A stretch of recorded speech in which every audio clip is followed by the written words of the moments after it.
here with another episode at the Stardom Show. Today we have a very special guest with us, someone who has spent decades at a very big IT company in India, which I'm sure all of you will recognize as soon as we say it. And we have Vishnu Bhat here. Welcome to the show, Vishnu. Nice meeting you, Ram. And Vishnu is an entrepreneur and the chairman of Blueneem, and he was also the ex-senior vice president at Infosys for a whopping 22 years.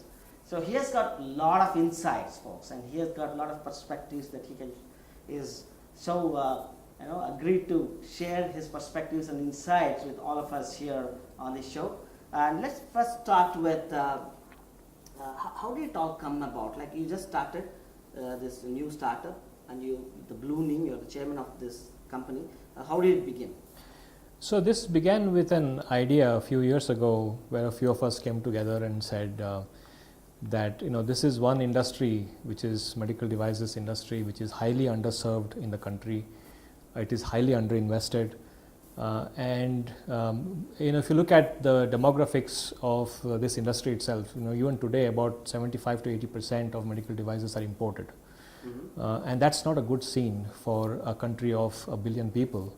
Exactly. To be helpless. So we actually wanted to change that, and that was the idea of Blueneem, when we said that we will start creating an ecosystem that is able to manufacture in India, that's able to create high quality products in India, that's able to create and reach the masses as the country needs it. At the same time, we'll be globally competitive. And that was the idea behind Blueneem, and we have been at it for some time. And I'm glad to say that we are seeing good results as a result of our focus. Amazing, amazing. See, you've been like in a corporate environment for say 22, 23 years, and that was a safe, secure environment, and suddenly jumping to being an entrepreneur, like getting into the wild. So how did that shift happen? Was there any story behind that? See, I think for me it was more about what the sense of purpose was. And before I joined my alma mater, I call it as it's a place of learning for me, Infosys. When I finished my engineering, I actually wanted to join Air Force. And the idea was that my strong feeling was that that's probably the place, the defense forces was the place where you can contribute and you can make a difference to the society and so on and so forth. You look like a pilot to me. If not Infosys, maybe you would have seen you as interviewed you as a pilot. You probably would, and I actually started to learn flying as well in the meantime, but that was a different initiative. So defense was one place where I was thinking as, this is a place to add value, that's a strong sense of purpose there. And before that, I was working in a couple of places, including RV College of Engineering. I was teaching there for some time. And then I bumped into Infosys. I joined Infosys just to try it out and see how it feels like. But when I heard the founders in terms of what they were going to create and the vision, this was back in 1992-93, a strong sense of purpose was built in there. And it was the first time I felt that, there is something you can significantly contribute outside defense forces as well. And that's where my journey with Infosys began. The same thing with Blueneem as well, because it is not about which field you are in, which industry you are in, it's about where you can make a difference. And that's why Blueneem makes such a big sense for us, because the purpose behind what we're trying to do is so strong. And a lot of learnings from what we have done at this great organization, Infosys, all that thing is coming to fruition in terms of our ability to apply all those things in this new business as well. So I think ultimately it's about really something that you strongly believe in, something that you strongly have a passion for or a drive behind, because sometimes passion is used in different terms, but a drive behind doing something there. And as long as you're committed to the idea, then you just go into it, go for it. Great, thank you so much for sharing that insight. And if I had to ask you, what are the 3 events that you could recall that shaped your life? I think a few both things. Professional and personal. Yeah, I think professionally, something that really, kind of changed my perspective, or at least reinforced my belief, was something that I learned from the founders of Infosys. And actually, when I came into this organization, what really dawned on me was that what we learnt at home, most of us have come from a very middle class mindset, that the fundamentals of how you look at certain things, in a way you bring up your family or your ecosystem around your family, and the way you bring up an organization need not be that different. Right? The fundamentals of value systems are very similar, and that becomes the base of which you build something on top of. And that was a very seamless experience for me, and that's something that I've tried to inculcate in every single thing that I do, whether it is the way we do business at Blueneem or whether we work with the new startups, and that's something that I keep telling, that the fundamentals of those things are, and that is something that we have learned over a period of time. The second thing I think is when we looked at several angles of what is it that really drives you to do something, right? Typically, and you asked me this question earlier on, that how was this change being an entrepreneur, and especially in a manufacturing world, having come from an IT industry. Exactly. They're so different, and so many people ask me this question.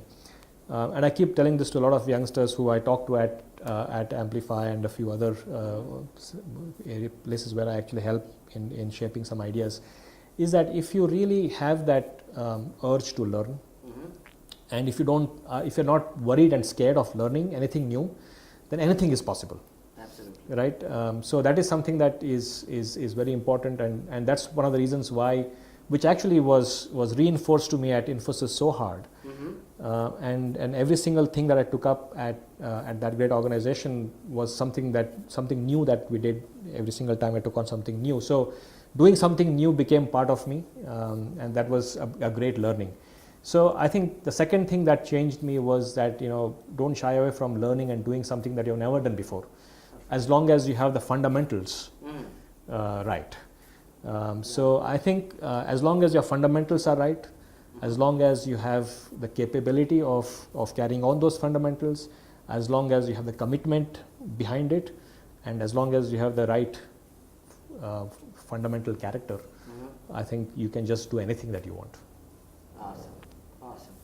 So if I have to ask you, what's the one problem that you're best at solving for your clients, what would that be, especially when it comes to Blueneem? So I think the fundamental thing that we focus on at Blueneem is that of quality. And that is because obviously if you look at the ecosystem, especially in this industry, and probably a lot of other industries as it has come up, there is this element of, hey, is something that is made here good enough? Is something that is made here match up to the international standards, or should we just use something which is imported? And especially in the medical devices industry, it is even more exemplified or amplified. So for us, producing a quality product at a reasonable price, because we live in an ecosystem and an economy where most people can't afford fundamental health care. Exactly. So if you are able to create a world-class quality product at a reasonable price, that is what actually is the drive for us, especially for most of our customers in this country. And that is something that we have been focusing on, quality at the right price. At the right price. Yes. All right. That's amazing, because I was talking to my friend last week, and he was telling me he had his mother go for a cataract surgery, and the doctor gave him 3 options. You want the imported one, you want the Indian one, or you want the local one. And how can they choose? It's their mother. What's the best one? And people always think that the imported ones are the best ones. So no, I think if you can get that value system, yes, we can do the best things as well at the same quality or even better quality. Yes, and I think it is about building a trust in this ecosystem, and this trust is built over consistent delivery of quality products, and that trust has to be built over a period of time. Now that is obviously a challenge, and that is something that we have taken on. And I think most great organizations, whether what I have learned from Infosys also was the same thing about excellence in execution. That is what the company exemplifies, excellence in execution, which means that you actually deliver quality consistently and show continuous improvement day in and day out. And that is something that builds trust over a long period of time. That is what builds the strength of the organization. That's what builds the strength in the brand. And it is over a period of time that you keep demonstrating that you are able to actually execute on the promise that you have made. You actually can deliver on the promises that you have made. And once you do that consistently over a period of time, I'm sure at some point of time, there will be a time that people would want to say, I want something that's made here. Exactly, and that's what is happening with Patanjali products as well. Like people realize, okay, these things we can manufacture and consume in India. Why do we have to bring them, like zero technology products? Yeah, exactly. All right, Vishnu, if I have to ask you, what would be your message to the world? Beyond what you do as a professional, as a person, what would be your message to the world? See, I think I would say that be clear on the fundamentals, first of all. I think if you're clear on the fundamentals of what you're trying to do, fundamentals of your own character, that actually gives you the platform to build a lot of things on. That's number one. Second thing is, I would say, don't fear new things. As long as you can learn, you can do anything. The third thing I would say is don't think too much. At some point of time, I think we get into this analysis paralysis mode, Exactly. trying to think what is the right thing to do, is it the right thing, is it not the right thing. As long as your gut says that, hey, this feels right, jump into it. I think that would be the 2-3 things I would want to just reinforce to people who are trying new things, to do new things. So now after spending decades at companies and now on your own, like with your own startups and business, so what is your mission in your life or in your career? See, I think when I looked into this whole new venture that I've jumped into now for the last 1 year, it's been about 1 year and few months since I left Infosys. And I was asked this question by my mentors as well, look, you're in late 40s, is it too late to do something? And for me, it was about, if I look forward, if things work fine, I want to give another 20 years of my effort to the ecosystem. And that's a long time. It is. Right? In the next 20 years, we really want to create something that is meaningful for the country, that is meaningful for the medical devices ecosystem, and something that actually will last a long time. So hopefully we can contribute to the change in this industry.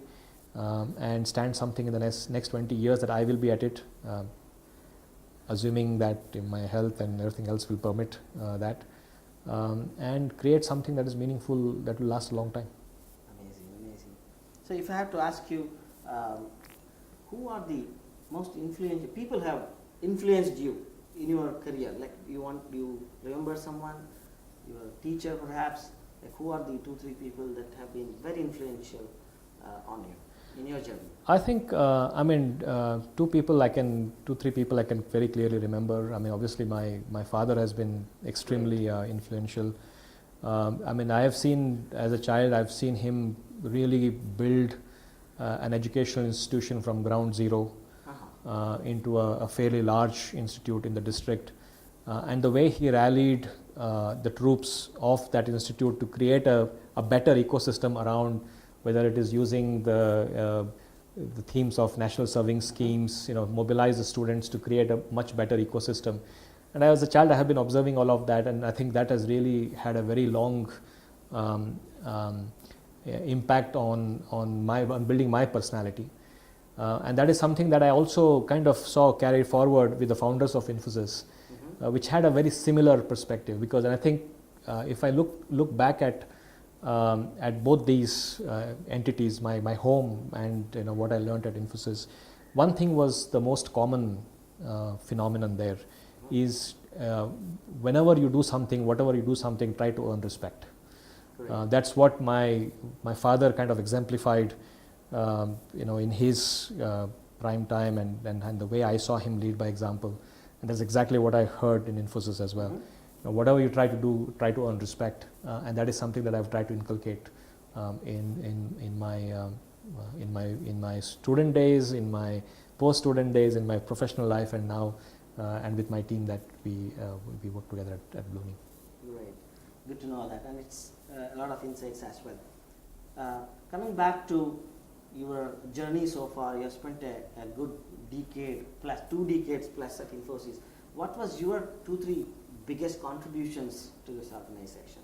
I think you also traveled around the world. Yeah, I think I have been to some extent quite lucky in a sense that I have been able to do something very new every 4 or 5 years. Okay. I initially started as in a technology role. I started as a software engineer, doing and building projects, implementing open systems. I grew into an architect very quickly in designing new systems and so on. But then I actually took on the role of managing client relationships, which was very exciting for me because I think I'm more of a market person than a back-end person. So that really gave me an exposure to the market. I spent a few years in your other home in Los Angeles. Oh, okay. Before that, I was in Connecticut for a few years, working for a client in Connecticut, and then I spent some time in Singapore working with a few clients there. But most importantly, I think the 3-4 years I was in Southern California region was quite defining in a sense that we really helped in creating a new practice for the utilities based on one client that we were working with. And then I got a call from the board, and Nandan asked me if I can take on the setting up the center and creating a new delivery operations in Canada, which had already been created to some extent, but I got a chance to work there for 2 years, hiring local people, mentoring local people, growing the center in Canada. And then again, I got a call from the board when we were actually acquiring a company in Australia to go in there as the chief operating officer. This was 11-12 years ago, 2004. Oh, okay. So after the 2 years in Canada, I was in Australia, in Melbourne for about 5 years. And that was a great journey as well. I mean, because it was the first acquisition for the company. I was helping in integrating the acquisition. Again, a huge learning for me. But I think what I learned at Infosys was, as long as you have learnability, you can do anything. Absolutely. And that was the fun part. And we had a great team. And then I came back from Australia after we grew the subsidiary to a fairly large landscape. And I came back and took on as the head of systems integration business globally, based in Bangalore.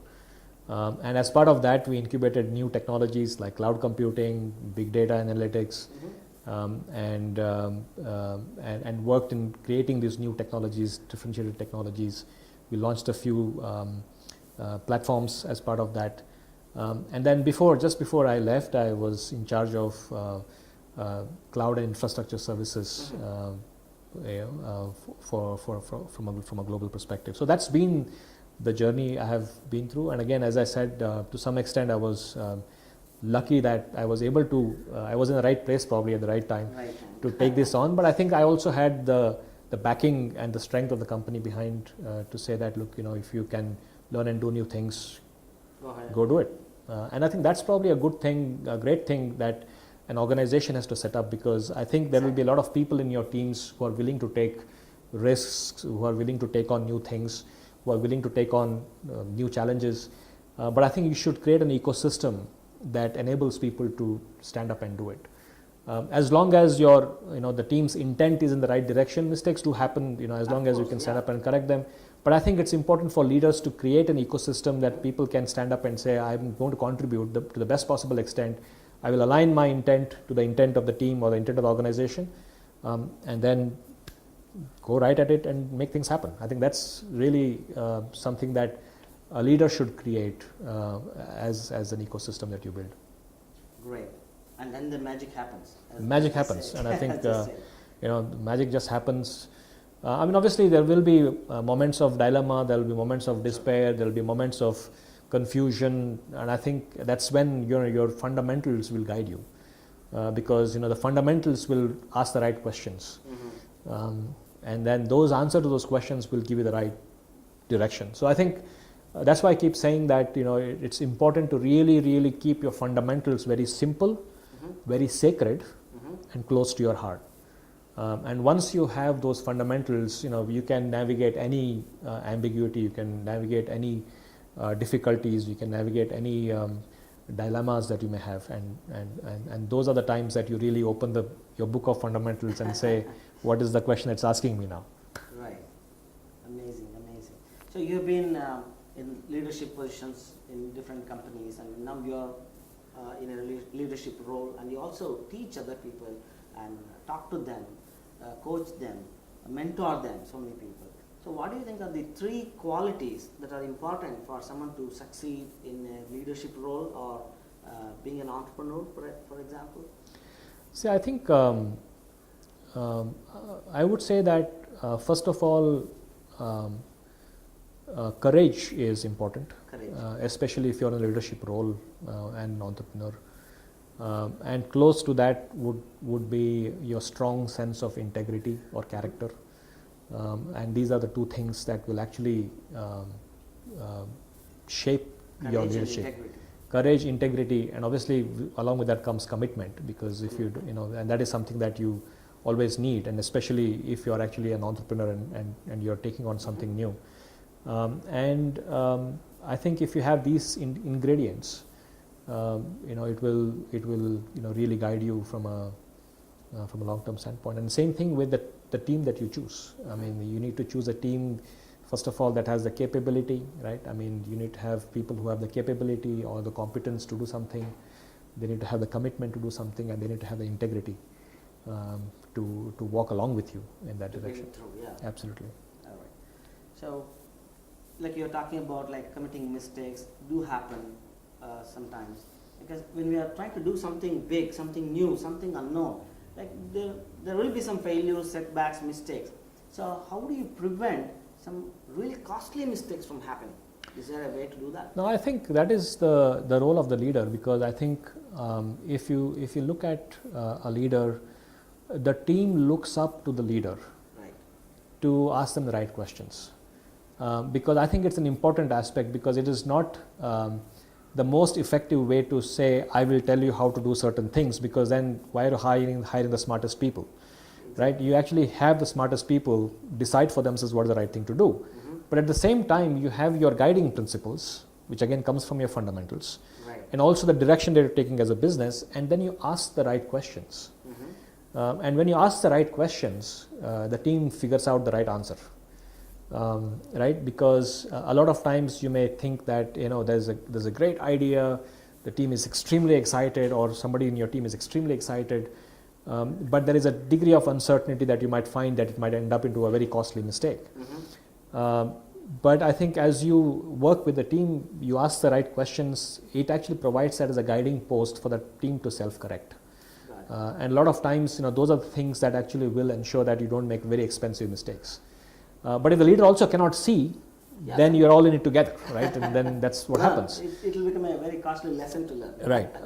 But I think it is important to have that. And secondly, I think it is important to have a very complementary setup. When you actually have a team, somebody who is good at operations, somebody who is good at marketing, somebody who is good at strategy, somebody who is good at governance, somebody who is good at finance. So I think it is, if you have a team that is complementary, a lot of times these costly mistakes will be trapped up front. Because if everybody thinks the same way, it is very possible that you're going to make a very costly mistake, because you're all thinking the same direction. You also need people who think the other way around.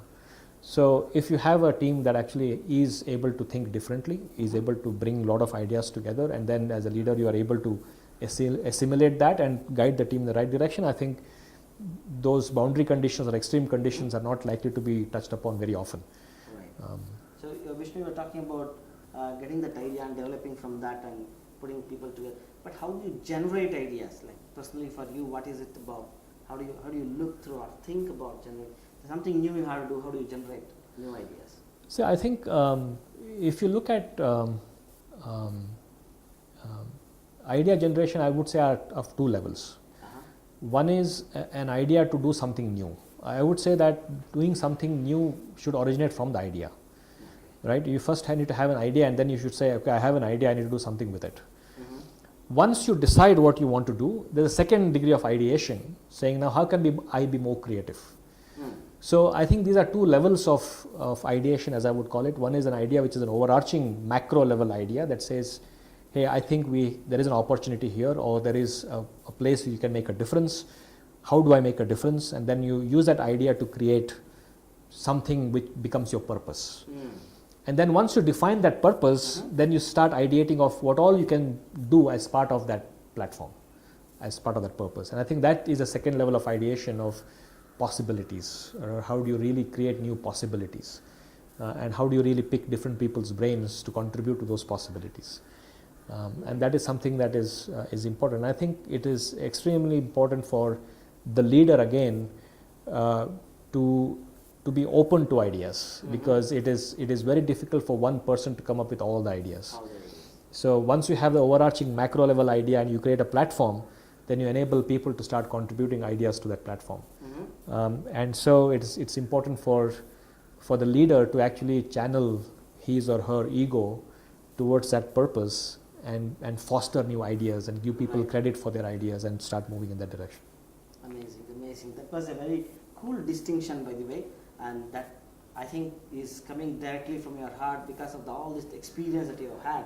And talking of experience, like you have had experience working on your own now, like running your own business, and you also have had experience of working for another company or a business. So what do you think are the differences or the similarities between these? These are two different worlds. So some people start business and be there forever, and some people get into companies, get into the rat race, get an employment and spend their entire life doing that, and they're happy with that. See, actually, for me, I didn't see much of a difference, to be very frank, probably because when I joined my previous organization, Infosys, it was probably India's first successful startup, right? When I joined the company, we were about 200 people. So to a large extent, it was an entrepreneurial setup, very entrepreneurial setup when I joined, and it was, we had very frugal way of doing things. We had to adjust to a lot of things, which was great because it was a great learning for us. There was a huge amount of passion, energy, and I think over a period of time also that entrepreneurial setup I think continued, at least the way I saw it. So I think even though I was in a large company, for me I felt I was functioning like an entrepreneur inside. Whether it was in Australia, which I was doing something new, whether it was in Canada, whether it was in cloud computing, so it was, you were allowed the space, and I'm extremely grateful to the founders and the leadership of Infosys for enabling that ecosystem, because that's what it felt like. And when I came out of that, this was not very different to that extent. But I think one advice I would have is for people would be, if you're working in a large organization, you always feel that you're kind of bound by certain processes, you're bound by frameworks and regulations and so on and so forth. That may seem binding, but I think you can always break out of that. And you always can be an entrepreneur or intrapreneur, as people call it, within a large organization. And I think most great organizations have an ecosystem that fosters that. So it's important to tap into that. So if you're an entrepreneur inside and you really think that, I'm cut out for something new, then, you should be open to the idea and you should leverage the ecosystem to do something new within a great organization. And that's very satisfying as well. So for anyone who would want to become an entrepreneur, would you suggest them like getting into another organization and get some training like how you experienced, or do you think they can jump right in, and what would be your suggestions on that? See, I don't think there is one answer fit all situation. I think that's probably not the right way to look at it. I think it is important to understand each one's situation. I mean, there are pros and cons to both. It is always possible that if you have a great idea and you think that idea is ripe right now and you need to do something with it, there is a huge ecosystem that can support that. Whether you're part of an accelerator like Amplify, where we support a lot of startups, and leverage that ecosystem and make something big out of that. If you feel that you need to be part of a larger organization, build a bit more basics and fundamentals, and then try something out, that's also fine. So I think I would say that you should look deep inside and say what is the right thing for you, and just follow that. I think a lot of times we get into the traps of following different advices, and you start sidelining your instincts, and that's probably not the right thing to do. So trust your instinct, especially if you're an entrepreneur. I think your instinct will tell you what is the right thing to do. And obviously you can always take mentoring and advice in terms of how to go about it, get new ideas, all that is fine. Once you have assimilated all that thing, I would still say trust your instinct, go with your gut feel, because everybody is different, everybody is unique, everybody's needs are different. And I think any option that you choose and what you feel is right for you is the right option. Amazing, amazing.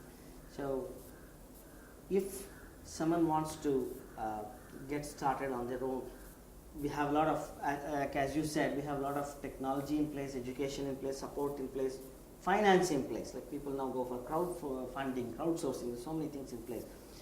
Coming from the technology background and also coming from the business background, what do you think or see the trends or the future is going to be, especially in the startup community here? Because it's a lot of things are happening in Bangalore, especially in the startup. Yeah, so I think there's a huge opportunity right now, especially with the new trend of what we see in the digital world. At Amplify, we are extremely focused on enterprise SaaS. And I believe that there's a huge opportunity for startups. Enterprise SaaS is going to be big. And I think the overall theme of digital, whether it is SaaS, whether it is IoT, whether it is analytics, and in any space, I mean, healthcare is particularly dear to me because of what I'm doing with Blueneem, but I think it is definitely possible in every space. I think from a technology perspective, this is probably one of the most disrupting moments in the last 15, 20 years that we have seen. The first one was the global delivery model, which I think was a huge disruption for the way IT services were delivered. And then slowly internet had its impact, and now with the whole theme around cloud, analytics, IoT, artificial intelligence, and as a service themes, right? I mean, so many options open up for people to think about. So I think the possibilities of new ideas are just infinite right now. So if people have any questions for you about this interview, or they want to reach out to, how do they do that? They go to your website or yeah, I mean, you can always send me an email at vishnugb@outlook.com. I'm always reachable on that. And you ask me any questions, and is there a website that you want to share about your new business, about Blueneem? Yeah, I mean, Blueneem.com is the place where you can find what we do, especially in manufacturing side of things. And you can always reach out to amplify.asia for what we do. Amplify.asia. Yeah, okay. which is our incubator, our accelerator for startups. And is there any particular category of startups do you look at, or enterprise SaaS? Enterprise SaaS. Yeah. Okay. If anyone is interested in enterprise SaaS, definitely they should get in touch with Amplify.asia. Yeah. That's where they come to get more information about that. So, is there anything else you want to share to sum up everything? Maybe your philosophy. No, I think I always go back to the fundamentals, and that is something that is very dear to my heart, and I think that has guided me a lot. And as long as your fundamentals are strong and you're standing on a strong fundamental, do what you think is right. Amazing. Thank you so much. That was so nice to know your insights and perspectives, and especially learning about your amazing journey, like spanning over 2 decades. So I'm sure most of us here on the show got wonderful insights and some real nuggets of information, especially about your philosophy about keeping the fundamentals right. Of course, it all resonates with all of the amazing other experts that we have interviewed so far. Thanks again for getting on the show. It was so nice to have you. Thank you.